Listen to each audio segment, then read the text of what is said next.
یا سلام بچه، خوش اومدین به یک ویدیو دیگه.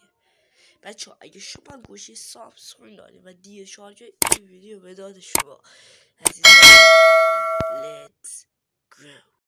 این تصویر زمینی گوشی سامسونگ منه. خب و الان میخوام اون حرکتی که خودم استفاده میکنم توی گوشی به شما بچه هم یاد بدم.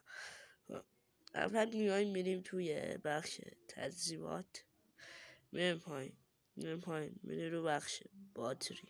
خب میایم پایین بچه ها نگاه کنیم. بچه ها اینجا یک گزینه هست به نام تنظیمات شارژ، رو این بزنیم. خب نه ببخشید بچه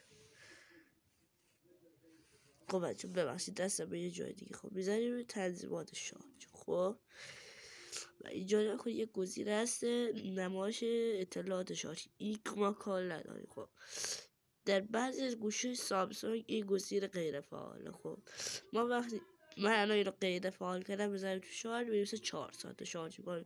در اصلا گوشی 50% شارژ داره. وقتی من الان اینو بزنم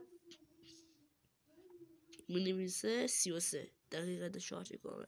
اگر از این ویدیو خوشت بیاد به دوستانم بفرست تا اونم نگاه کنم و حالشو ببرن از این ویدیو. فعلا خداحافظ تا ویدیوهای دیگه.